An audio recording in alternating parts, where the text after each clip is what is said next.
Mesdames, Messieurs, bonsoir et bienvenue à votre émission Opinion qui a le plaisir de recevoir aujourd'hui M. Daouda Faye. M. Daouda Faye est un homme qu'on ne présente plus au Sénégal. Il fut ancien ministre des Sports. Il fut, pour la jeune génération, il fut aussi le président du comité d'organisation de Sénégal 92, donc quelqu'un de très connu dans le milieu sportif. Il fut aussi le maire de Kaolack. Il est actuellement leader donc du mouvement qui s'appelle Agir pour ne pas subir. M. Faye, bonsoir. Bonsoir. C'est une belle présentation pour vous. Est-ce que vous avez quelque chose à ajouter? Oui. Oui. Alors, vous êtes le leader du mouvement Agir pour ne pas subir. Qu'est-ce que ça veut dire ce mouvement-là? Oui, disons que ce mouvement existe depuis 2005. Hein, et c'est bien après que j'ai été d'ailleurs appelé aux fonctions de ministre. Mais c'est un mouvement qui ne m'a pas empêché d'être responsable du PDS dans ma localité à l'époque. Aujourd'hui, donc, après la deuxième alternance, j'ai choisi d'évoluer politiquement dans ce mouvement avec les mêmes personnes qui gravitaient autour de moi. Et puis voilà, pour l'instant, on essaie de s'organiser avec des coalitions pour les élections locales et législatives. Et ensuite, nous attendons vraiment la grande élection de 2019 pour élire le président de la République. Je pense que là, c'est un objectif majeur où aucun Sénégalais responsable ne doit se débiner. Il faut, c'est d'une importance telle que tous les Sénégalais doivent participer au choix du président. Alors, voilà en tout cas nos objectifs. Maintenant, pour ce qui concerne les législatives, je ne serai pas candidat parce que j'ai décidé de ne plus être dans un gouvernement ni dans une assemblée nationale ou locale. Mais, par contre, je vais participer à la vie politique avec les hommes et les femmes et les hommes qui travaillent avec moi et essayer de les mettre eux aussi dans les fonctions comme celles que j'ai occupées. Alors, où est-ce qu'on peut situer le mouvement Agir pour ne pas subir? Dans l'opposition ou bien dans la mouvance présidentielle? Ah non, je suis... pour l'instant, je suis attentiste. J'attends de voir... J'apprécie tout ce qui se fait de bien, que ce soit à la mouvance comme dans l'opposition. J'apprécie. Je dois dire que pour les élections locales, j'ai œuvré pour à Kaolack, pour Maria Massar, qui était venue me voir avec Jane Farba. On a discuté et nos partenaires ont dit, OK, on va travailler avec. Donc nous avons travaillé avec Benno Bokk Yakaar à Kaolack pour les locales. Maintenant, pour les législatives, on n'a pas encore pris de décision. Je suis resté longtemps à l'étranger, 6 mois, et nous ne sommes pas encore réunis pour voir quelle orientation il faut prendre pour les législatives. Mais pour ce qui concerne nos militants, pas moi, parce que moi, comme je l'ai dit tout à l'heure, j'ai déjà fait l'Assemblée nationale 2 fois. Pour moi, ça suffit. Vous n'aspirez pas à des fonctions présidentielles? Vous n'aspirez pas à des fonctions présidentielles? Ah non, non. Si, vous voyez, mais je le dis depuis très longtemps, c'est une fonction qui ne m'intéresse pas. Je la perçois comme une prison dorée. C'est la meilleure manière de renoncer à sa liberté individuelle. C'est la meilleure manière de mettre sa vie privée à la portée de tout le monde. On devient un homme public qu'on attaque à tort ou à raison un peu partout. Et puis, il y a une lourde responsabilité spirituelle qui est pesante, que moi je ne veux pas supporter. Parce que le bien public, le bien de tout le monde, Dieu vous confie ça. Si vous gérez bien, vous avez des chances d'aller au paradis. Par contre, vous avez aussi des chances d'être enflammé quand vous n'avez pas bien géré, parce que c'est le peuple qui est souverain, c'est le peuple qui doit bénéficier de toutes les actions d'un chef d'État. Voilà, donc on a parlé tantôt des élections législatives. L'autorité vient donc de fixer la caution à 15 millions. Comment trouvez-vous ce montant? Trop élevé, juste au milieu, ou bien pas suffisamment élevé? Oui, mais la caution, avec la dernière élection législative du président Ouad, je crois que c'était 20 millions. Hein? 20 millions, oui. Alors, je crois que c'est quand même abordable. Mais ce qui me choque dans l'affaire, c'est que les partis politiques se sont réunis pendant des mois et à la fin, on dit le ministre a fixé. Alors pourquoi ils se réunissaient? Ils se réunissaient pour que le fruit de leur réflexion aboutisse à une décision consensuelle. Mais si ils se réunissent, ils débattent, ils se bagarrent même quelquefois, et au bout du compte, aucune de leurs décisions, et on devrait dire la conférence de révision du code électoral a fixé, est arrivé à un consensus et a fixé le montant à 15 millions avec l'agrément de l'État après. Mais la décision doit venir des partis politiques. Êtes-vous en train de donner raison à l'opposition qui dit qu'il y a une rupture de consensus dans la gestion du processus électoral? Oui, mais on n'aura jamais l'unanimité en politique. C'est la loi de la majorité d'ailleurs. C'est la loi de la majorité. Donc, il y aura toujours des gens qui disent qu'ils ont rompu le consensus. Mais la rupture du consensus n'exclut pas la décision majoritaire.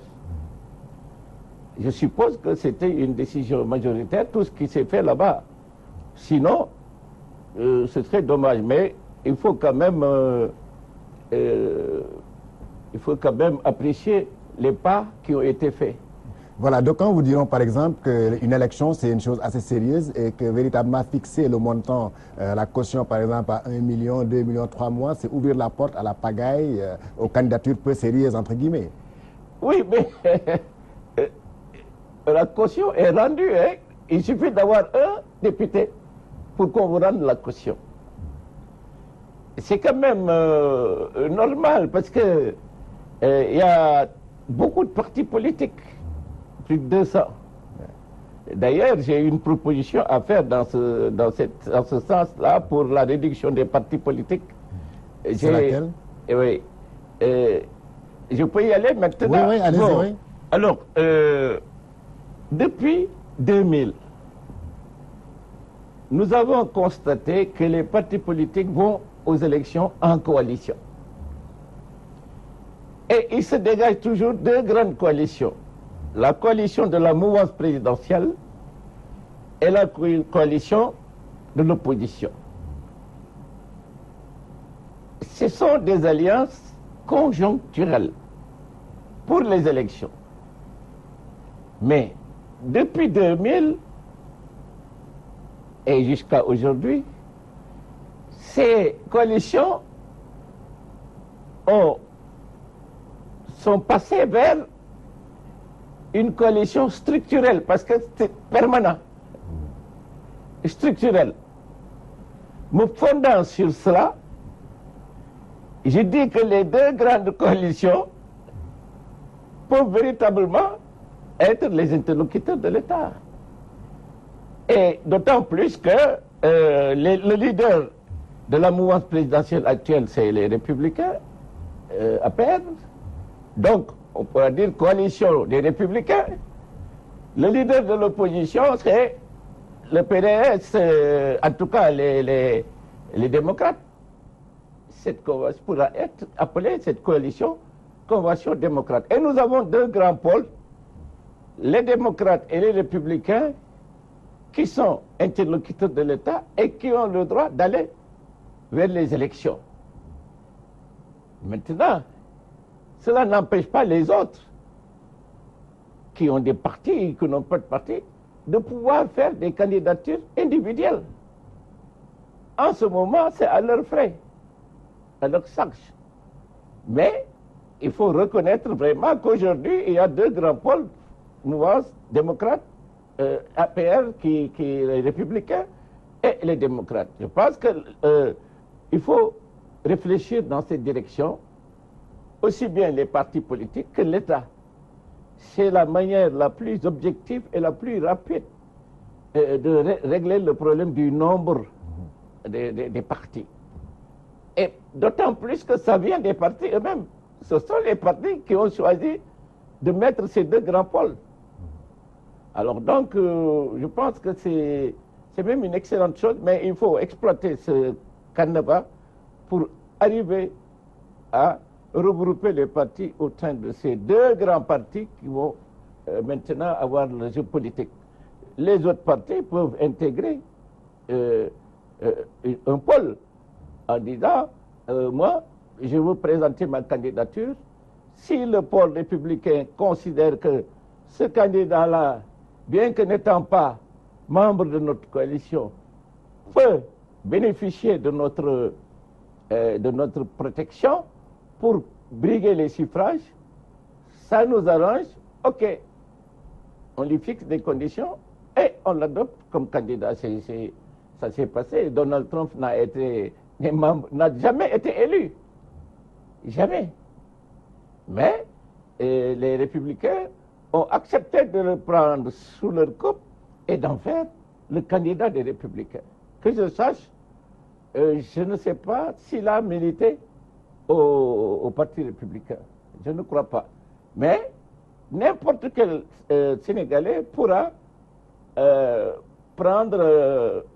choisir un pôle et essayer de faire partie de leur candidat, ou même participer à leur primaire. Et après la primaire, si vous êtes désigné, vous êtes le candidat officiel de tout le monde. Maintenant, ça, ce n'est qu'une idée, mais une idée forte. Et il faut continuer la réflexion aussi bien au sein des partis qu'au sein de l'administration du pouvoir.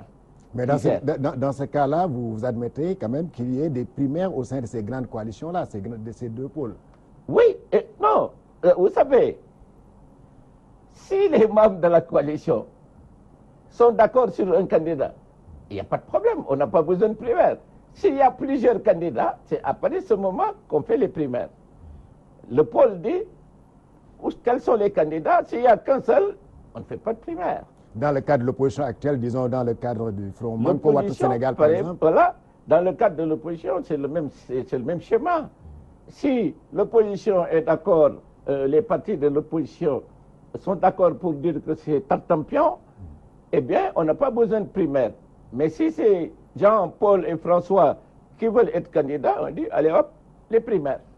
Justement, on reste d'ailleurs cette proposition-là, d'ailleurs, qui pourrait intéresser l'opposition. L'opposition aujourd'hui envisage d'aller aux élections législatives avec une liste unique. Est-ce que vous croyez que c'est possible actuellement? Mais ça rejoint l'idée, ça renforce ma conviction qu'il y a un pôle solide de l'opposition autour du parti majeur, leader, qui est le Parti démocratique sénégalais, donc c'est au niveau des démocrates. Il n'y a pas de problème. Maintenant, je ne veux pas, je ne suis ni un idéologue, ni un donneur de leçons, mais je fais des propositions après analyse. Voilà. Alors aujourd'hui, cette opposition-là pense, Manko Wattu Sénégal principalement, en tout cas pense ou bien souhaite amener le président Macky Sall à une cohabitation en 2017. Vous croyez que c'est possible? Tout est possible en politique. Tout est possible. Il faut que ça prouve sur le terrain. Il faut se battre pour avoir la majorité. Parce que c'est la majorité qui va décider au niveau de l'Assemblée. Ouais. Parce que l'exécutif est déjà occupé par le président de l'APR et de Benno Bokk Yakaar. Maintenant, si l'opposition est majoritaire aux législatives, il y aura forcément cohabitation. Mais est-ce que vous les croyez vraiment bien organisés pour venir à bout de la coalition Benno Bokk Yakaar? Vous savez, je n'ai pas le droit de les juger. Je n'aime pas faire des jugements de valeur. Et je peux donner mon opinion, mais à chacun de se peser et de voir quelles sont ses aptitudes. Mais moi, j'attends sur le terrain le résultat pour dire ce que je pense. Ce qui est sûr, et si je prends l'exemple des élections passées 2012, mais personne, au premier tour, personne n'osait pas croire à une défaite du camp présidentiel. Et pourtant, c'est arrivé. Et pourtant, c'est arrivé. Ça se passe toujours comme ça. Ça dépend du dynamisme des partis de l'opposition. Ça dépend aussi de la faiblesse du parti au pouvoir et de la souveraineté du peuple. Est-ce que le peuple va pencher pour la présidentielle, pour la mouvance présidentielle, parce que il apprécie le travail qui est fait, qui est en train d'être fait, ou parce qu'il aime tout simplement les leaders de ce parti, ou bien est-ce que le mécontentement est généralisé au point où on dit tout sauf le camp présidentiel. Je crois qu'on n'en est pas encore arrivé là. Mais vous, personnellement, ça c'est le peuple, hein? Vous parlez du peuple, mais vous, personnellement, comment jugez-vous ce qui est en train d'être fait au Sénégal? Moi, personnellement, je dis, en tant qu'enseignant, je dis, assez bien, mais peut mieux faire. Peut mieux faire, et peut et doit mieux faire. Parce qu'il leur reste maintenant 2 ans. Ouais, parce que c'est pas facile, hein. Même gérer sa propre maison, c'est pas facile. À plus forte raison, gérer un État. Je ne suis pas militant de la PR, je ne suis pas militant d'un parti membre de la coalition, mais j'ai été dans une coalition qui a exercé le pouvoir. C'est pas facile. C'est très, très difficile. Vous prenez par exemple Dakar. Depuis Abdou Diouf, c'est rare qu'un parti au pouvoir gagne la capitale. C'est un berceau du mécontentement. Les gens peuvent voter pour vous, mais dès que vous êtes de l'autre côté, alors ils se tissent des mécontentements qui font que vous ne pouvez plus gagner la capitale. La capitale, c'est le bastion du mécontentement. Donc favorable à tous ceux qui crient et jettent des cailloux vers le... pas de vrais cailloux, hein, je dis, dans le sens figuré, vers le pouvoir, parce que tous ceux qui n'ont pas satisfaction, tous ceux qui ont des problèmes, ils disent c'est la faute de l'État. C'est comme ça. Et ils sont largement majoritaires dans la capitale. C'est un peu comme ça, même à Paris. Et ce n'est que très récemment que le parti au pouvoir a géré la capitale. Hein. C'est très récent. Sinon, quand la droite était au pouvoir, la mairie est occupée par la gauche et vice-versa. Alors, ici aussi, c'est arrivé un peu. Et c'est comme ça. Les populations sont difficiles et elles ont raison. Elles ont le droit d'attendre la satisfaction de leurs besoins primaires, se loger, se nourrir, s'habiller, etc. et se lever par la réflexion et la foi. Ça, chaque Sénégalais aspire à ça. Et le président, son gouvernement, les hommes politiques de l'Assemblée qui décident de voter les lois ou non, tous ceux qui gravitent autour de l'appareil d'État doivent travailler dans ce sens-là. Est-ce que vous dites par exemple que les capitales ou bien la capitale Dakar est toujours le berceau du mécontentement, mais ce n'est pas dû au fait que par exemple à Dakar il est plus difficile, les achats de conscience sont plus difficiles à Dakar, dans la capitale, que dans les milieux défavorisés par exemple? Par exemple, non, c'est sûr, c'est la base ça. C'est ça, la source essentielle du mécontentement au niveau de la capitale, c'est que c'est plus difficile de vivre dans la capitale. C'est beaucoup plus difficile, mais les gens refusent de rester ailleurs. Il y en a qui vont, mais ils restent quelque temps et puis ils reviennent. Parce que ici, on peut se lever le matin et avant le soir, on est sûr de gagner quelque chose. Si on veut travailler, hein, il y en a qui ne veulent pas travailler maintenant et qui prennent des risques dans des conditions dramatiques. Voilà, pour en finir avec le processus électoral, Monsieur le ministre, alors récemment, vous avez entendu l'opposition, le Front Manko Wattu Sénégal, qui continue à exiger un ministère ou bien une personnalité neutre chargée d'organiser les élections, plutôt que le ministre Abdoulaye Daouda Diallo, qui est responsable de l'APR. Qu'en pensez-vous? Je crois que c'est une demande légitime. Tous les partis d'opposition, y compris l'APR quand il était à l'opposition, ils ont demandé ça. Chaque fois qu'une élection approche, l'opposition réclame ça. Donc ce n'est pas nouveau. Ce n'est pas nouveau. Mais ce qui me fait sourire tout à l'heure, c'est la neutralité. Pour moi, ça n'existe pas. On ne peut pas trouver une personnalité neutre chargée d'organiser l'élection? Un être humain ne peut pas être neutre. Vous sortez là, vous voyez deux coqs qui se battent. Au bout de 5 minutes, vous êtes pour un coq. L'être humain, c'est un être humain, c'est pas... Il ne se fabrique pas. Et la neutralité, pour moi, n'existe pas. Par contre, on peut dire... on ne veut pas d'une personne qui est impliquée dans la politique. On pourrait le dire du ministre de la Justice, par exemple. On pourrait le dire d'autres ministères, comme le ministre des Forces armées, etc. Bon, il y a des ministères de souveraineté qui, de mon point de vue, cohabitent difficilement avec une activité politique soutenue. C'est difficile. Comme par exemple la justice.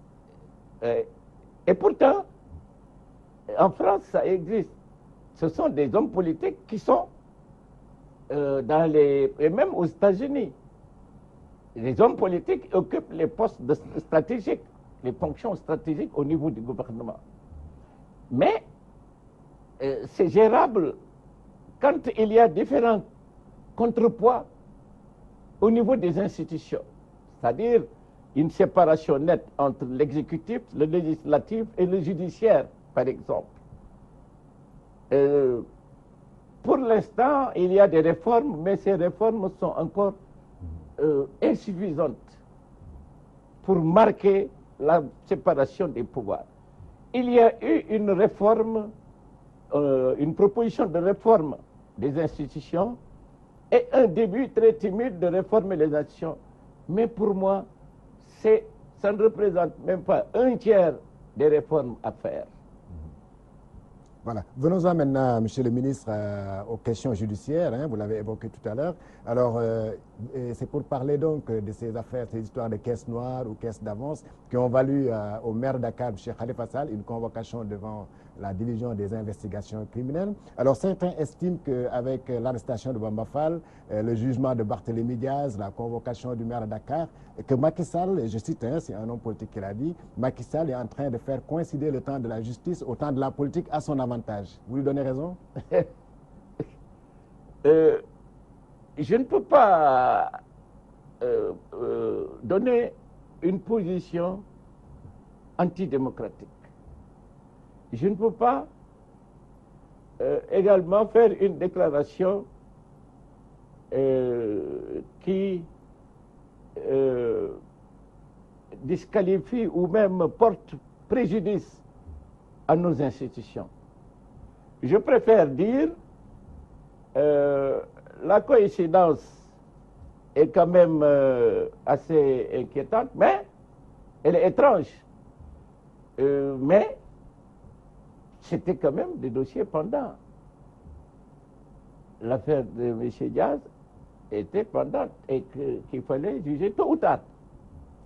L'affaire de mon frère Khalifa Sall, c'est un rapport de l'IGE.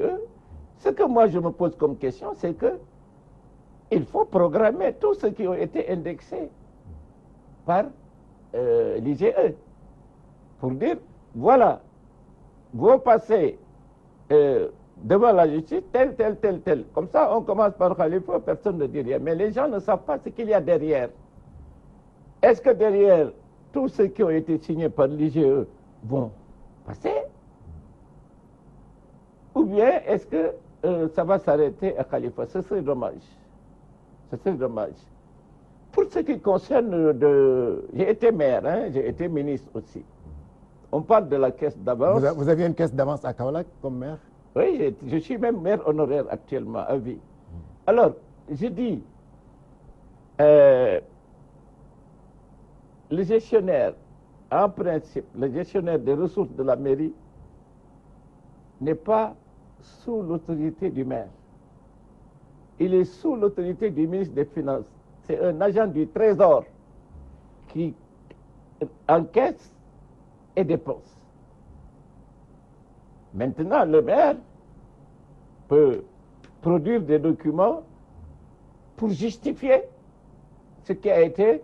Et ça, c'est le gérant de la caisse d'avance. Pour ce qui concerne les ministères, le gérant de la caisse d'avance est nommé concomitamment par le ministre technique et le ministre du budget. Et le gérant de la caisse d'avance justifie directement au niveau du ministre du budget. Les financiers du ministère du budget passent dans un ministère, ils font leur travail avec le gestionnaire des fonds, les gestionnaires des fonds, sans voir le ministre. C'est le gestionnaire qui lui rend compte. Mais un ministre n'a pas de pouvoir de signature d'un bon de commande. Un ministre n'a pas le pouvoir de manipuler de l'argent. Un ministre n'a pas le pouvoir de réceptionner des travaux, etc., etc. Maintenant, on peut détecter des connexions entre le gérant normal, légal, le DAGE, le charge ou le gestionnaire de la caisse d'avance et le ministre qui nomme les DAGE et charges à certaines fonctions. Mais pour ce qui concerne la mairie, moi, et généralement, le percepteur n'est pas d'accord avec le maire. Très souvent, moi, je n'étais pas d'accord avec le mien. Bon. Donc, wait and see, on verra dans quelques jours la réalité. Parce que les journaux, chacun y va de sa plume et fait des interprétations qui ne sont pas toujours la réalité. Ça, c'est l'aspect, vous êtes en train d'expliquer l'aspect technique, mais si on prend l'aspect purement politique, on a vu que ce dossier Khalifa Sall a été soulevé au moment où Khalifa ne va plus dans le sens allant dans les intérêts du Parti socialiste dirigé par Ousmane Tanor Dieng, au moment aussi il a annoncé une liste aux élections législatives. Est-ce que tout cela n'est pas troublant quand même? Le mot est exact. La coïncidence est troublante. Mais elle n'est pas justifiée. Elle est justifiée, pardon, la coïncidence, dès l'instant qu'elle est justifiée, juridiquement, on ne peut rien dire. On ne peut rien dire, pour le moment. Pour l'affaire du Parti socialiste, j'ai réfléchi à cette situation. Tanor, c'est mon ami de longue date. Son épouse a travaillé avec moi à Africamer et j'ai quitté Africamer en 91. Donc c'est très lointain. Khalifa Sall, c'est mon frère, je pourrais même dire mon fils. Et aujourd'hui, ce que je peux dire, c'est que la plus grande victoire de Tanor, c'est de rassembler à nouveau toutes les franges du Parti socialiste, de consolider le legs qui lui a été transmis. Ça, c'est sa plus grande victoire, si c'est possible. La plus grande victoire de Khalifa Sall, ce n'est pas de créer autre chose, comme l'ont fait d'autres qui ont quitté le Parti socialiste. Mais sa victoire réelle pour l'intérêt de son parti et l'intérêt du Sénégal, parce que je dis toujours que le Parti socialiste et le Parti démocratique sénégalais sont des patrimoines politiques du Sénégal. Même l'APR n'a pas intérêt à ce que ces partis disparaissent. C'est l'histoire de notre pays, l'histoire politique qui est à l'intérieur de ces partis-là. Donc, moralité, quand on réfléchit, ce n'est pas une querelle de personne. Non. Parce que Khalifa et autres ont accepté le leadership de Tanor depuis le départ d'Abdou Diouf. Ils font partie de ceux qui sont restés et qui l'ont suivi dans toutes ces démarches. Quelquefois avec des grossements, mais jamais avec des bagarres. Il a été présenté à 2 reprises aux élections présidentielles. Personne n'a osé lever la main pour dire c'est moi. Il ne voulait pas en tout cas. Alors, aujourd'hui, le différend vient d'une seule démarche qui n'a pas été consensuelle et participative. En fait, j'ai entendu Tanor à un moment donné dire on va faire ça, on va consulter la base pour prendre une position définitive. Peut-être que les autres ont été un peu pressés ou ils ont senti les choses aller dans le sens qu'ils ne souhaitaient pas. Mais le différent donc, je reviens là-dessus, c'est bien de leur choix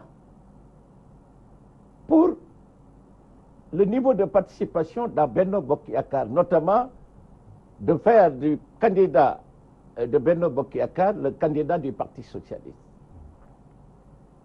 C'est ça le principal écueil. Vous l'avez dit tout à l'heure, le Parti socialiste est un parti historique, c'est un legs.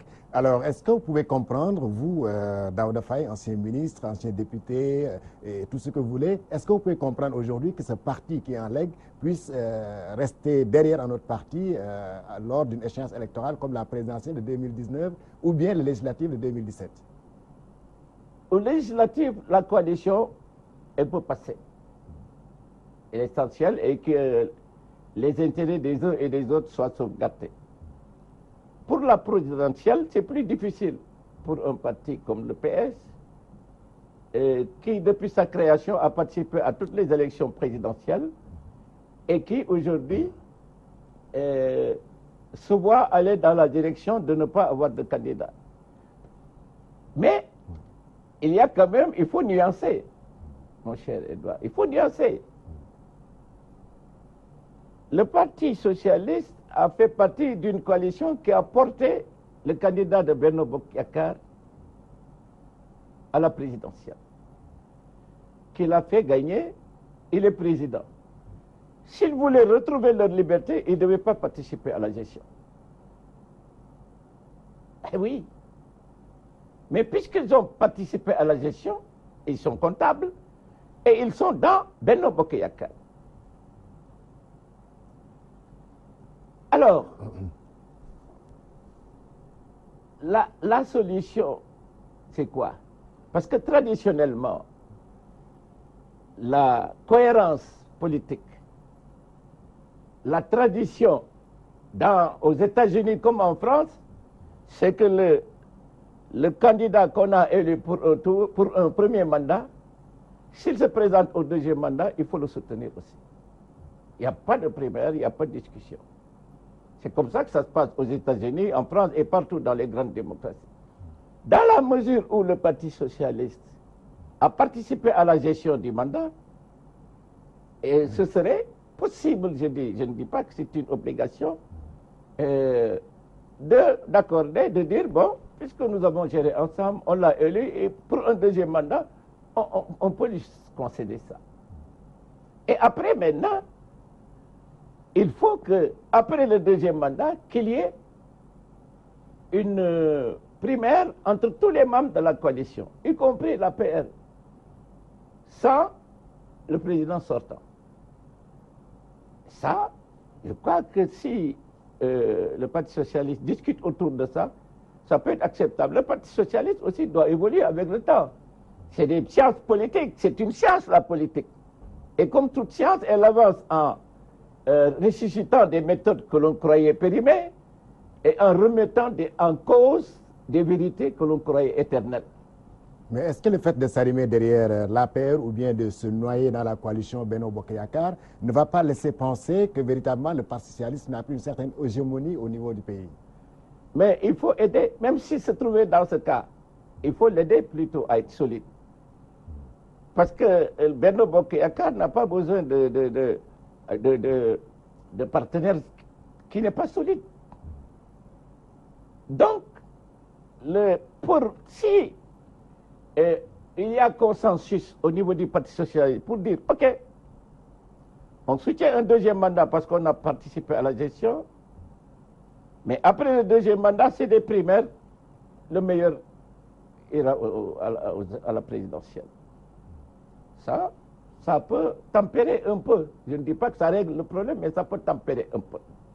Et ça fera l'objet d'un protocole d'accord entre les membres avant le deuxième mandat, d'un protocole d'accord entre les membres de Benno Bokk Yakaar pour préciser ça. Vous dites participation dans l'action gouvernementale, dans le bilan du président Macky Sall, mais Khalifa Sall le dit haut et fort qu'il n'est pas comptable de ce qui se fait actuellement. Je ne parle pas de Khalifa Sall. Quand je parle de comptable, c'est le parti de Khalifa Sall. Jusqu'à une date récente, il parle au nom du Parti socialiste. Et aujourd'hui encore, il parle au nom du Parti socialiste. Moi, je laisse les personnes physiques de côté et je mets la personne morale en avant, c'est-à-dire le Parti socialiste. Voilà, nous allons donc aborder donc le dernier virage pour parler de sport. Vous êtes très connu dans le milieu sportif en tant qu'ancien président du comité d'organisation de Sénégal 92. Vous êtes aussi ancien ministre des Sports. Alors, comment est-ce que vous imaginez ou bien comment analysez-vous l'élimination du Sénégal en quart de finale à la Coupe d'Afrique? Vous me permettrez de parler un peu de la crise au PDS? Oui, si vous voulez. Sinon, au risque de penser que je suis venu ici pour parler si vous voulez bien, comme c'était vos partenaires. C'est parce que c'est des amis et que j'entrevois une solution, c'est pourquoi je propose. Au sein du PDS, il y a également une crise. Ces crises-là, c'est les ambitions et l'absence d'une volonté et la présence pesante des Wade, père et fils. Une présence virtuelle. Ils ne sont pas sur le terrain, mais ils pèsent sur tout ce qui concerne... Mais Wade a délégué ses pouvoirs à Oumar Sarr. Oui, mais Oumar Sarr, il a été nommé. Maintenant, il faut que le président du parti, Maître Wade, accélère le processus de mise en place des structures par des élections de la base au sommet.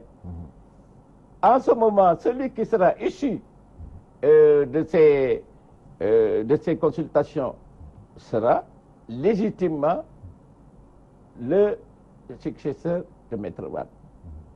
Je crois que la balle est dans le camp de Maître Wade, mais que les ambitions se fassent jour, c'est normal. C'est normal. Voilà. Pour revenir à la question, est-ce que vous êtes satisfait de la prestation de nos Lions à la CAN? Oui, c'est le troisième échec consécutif. Vraiment, la troisième déception, si on veut, c'est pas un échec, parce que participer à un sport et ne pas gagner, ça c'est le lot des sportifs, ça arrive tout le temps. Mais cette fois-ci, comme en 2002, on était déçus. En 2002, comme cette année, en 2017, on avait la meilleure équipe d'Afrique sur le papier.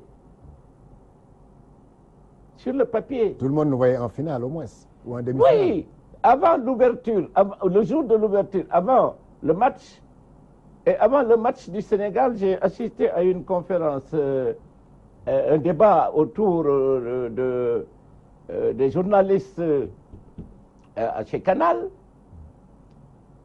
et ils étaient unanimes à dire le grand favori, c'est le Sénégal. Et il y avait Diawara qui a cassé l'élan en disant attention, plusieurs fois on a été favori, mais il y a toujours quelque chose qui nous arrête. Alors, nous sommes d'accord, mais pourvu que ce qui nous est arrivé dans le passé ne revienne pas. Malheureusement, c'est arrivé. Ce que je déplore, c'est que on revient d'une déception. Je ne parle pas d'un échec, même si ça y ressemble beaucoup. Et on ne dit rien, on fait comme si de rien n'était. Il faut quand même expliquer les choses. Qu'est-ce que vous vouliez exprimer des regrets. Vous vous attendiez à des sanctions ou bien à des remplacements ou quelque chose comme ça? Non. Si les gens ne veulent pas partir d'eux-mêmes, qu'est-ce que vous pouvez faire? Ils sont légitimement installés. L'entraîneur aurait pu, je ne sais pas, je n'ai pas vu son contrat. Si son contrat c'était d'aller au deuxième tour, eh bien c'est un mauvais contrat. Ce n'est pas un objectif pour le Sénégal avec ce qu'il a comme potentiel. Maintenant, l'entraîneur, je l'ai entendu dire que depuis plus de 10 ans, on n'a pas dépassé le premier tour. On n'a pas dépassé le premier tour. On s'est arrêté. Je suis désolé. En 2006, au Caire, j'étais ministre des Sports. Amara et Abdoulaye Sarr sont allés en demi-finale contre le pays organisateur. Et injustement, nous avons été éliminés sur une décision spectaculaire de l'arbitre, un penalty, etc. Bon. Mais, comparaison n'est pas raison. C'est pas... je n'aime pas les comparaisons, mais c'est lui qui est entré dans les comparaisons. Or, il ne devait pas. Deuxièmement, est-ce qu'il a évalué les capacités de ces joueurs, et notamment dans les tirs au but? À ma connaissance, dans tout le groupe, rares sont ceux qui tirent les pénaltys chez eux. Peut-être Sadio Mané. Mais les autres ne sont pas habitués à tirer des pénaltys parce qu'ils ne le font pas dans leur club. Et malheureusement, c'est Sadio Mané qui a raté. Voilà, c'est ça. Mais il y a d'autres. Et généralement, les grands joueurs ratent toujours le pénalty. Bokandé l'avait raté à l'époque, d'autres l'ont raté, etc. Messi rate des pénaltys, Ronaldo, etc., etc. C'est pas un drame. Mais faut-il expliquer, parler avec les Sénégalais, tempérer les choses, promettre, nous allons faire ça, ça, mais hop, les gens y rentrent, et on dit, oh, ils étaient courageux, ils ont bien tapé le ballon, ils ont fait ceci, etc. Mais il faut être, quand même, avoir le courage de dire, on l'a manqué. Moi, je serais entraîneur, je n'aurais jamais accepté d'aller au tir au but avec le Cameroun. Et il nous a souvent battus dans ces tirs au but. Alors, il fallait même prendre le risque d'encaisser 10 buts, mais de mettre tout le monde sur la deuxième mi-temps de la prolongation. Il fallait assiéger le camp adverse pour marquer ou perdre. Voilà, il nous reste quelques minutes, peut-être une minute sur la visite de Mme Samoura qui nous a apporté une bonne nouvelle que la FIFA va installer un bureau à Dakar. Vous applaudissez? Va installer un bureau à Dakar. Vous applaudissez? C'est une mauvaise nouvelle. Ah bon? Pourquoi? Oui. Le bureau de la FIFA dans chaque pays, c'est la fédération. Ils n'ont pas à s'installer chez nous ou ailleurs. La FIFA a été mise en place par les fédérations. Les fédérations sont les patrons de la FIFA. Et qui décident de la marche de la FIFA en assemblée générale souveraine, qui donne le tableau de bord que la FIFA doit suivre. J'ai même entendu qu'on a parlé de, on donne à la fédération tant. Ça, c'est pas à dire, c'est pas responsable. On peut dire globalement que la FIFA aide les pays africains à hauteur de ça. Et même, ce n'est pas la FIFA. C'est la FIFA qui exécute, mais c'est une décision de l'Assemblée générale souveraine ou du comité exécutif mandaté pour cela. C'est l'argent des fédérations qui est à la FIFA. La FIFA n'existe pas sans les fédérations. Alors, on n'est pas en politique, on n'est pas dans des organisations internationales pour parler de bureau. Le bureau est déjà là. Si on met ici un bureau de la FIFA, comment il va cohabiter avec la fédération? Or, la fédération est souveraine sur toute l'étendue de son territoire. Personne n'a le droit de parler de football en dehors de la fédération. Alors, s'il vous plaît, Infantino, il commence à donner des signes inquiétants. Justement, un dernier mot sur Issa Hayatou, l'inamovible Issa Hayatou, président de la CAF. Il y a que Dieu qui est inamovible. Issa est resté trop longtemps. 28 ans, vous vous rendez compte? Depuis 88. Peut-être qu'il n'a pas de concurrent sérieux aussi. Il n'a pas de concurrent sérieux? Mais non. Si, il y a toujours des concurrents. Mais c'est le système qui est verrouillé. Et même au niveau des élections, le scrutateur, si Georges est compétit avec Daouda Faye, on sort Daouda Faye pour dire Georges et on coche Georges. À la fin, on compte les traits, c'est lui qui a gagné. Donc, les dés sont vraiment une décision musclée. Et comme l'a fait, il a même interdit aux fédérations de se réunir, aux fédérations anglophones et autres malgaches, de se réunir en Afrique du Sud. Mais ils ont été malins, ils ont invité Infantino, le président de la FIFA. Et la réunion s'est bien tenue. 15 pays déjà sont avec le malgache. Voilà, merci au ministre Daouda Faye. Je rappelle qu'il est le président du mouvement Agir pour ne pas subir. Il est ancien député, APD. ancien ministre APD, ancien député, ancien président donc, du comité d'organisation de Sénégal 92 pour la jeune génération. Merci à l'équipe technique, Cheikh Tidiane Ndiaye et Cheikh Tidiane Diop. Merci à Oustaz Hassan pour la réalisation. Merci aussi à vous, chers téléspectateurs. Excellente soirée avec les programmes de Walf TV.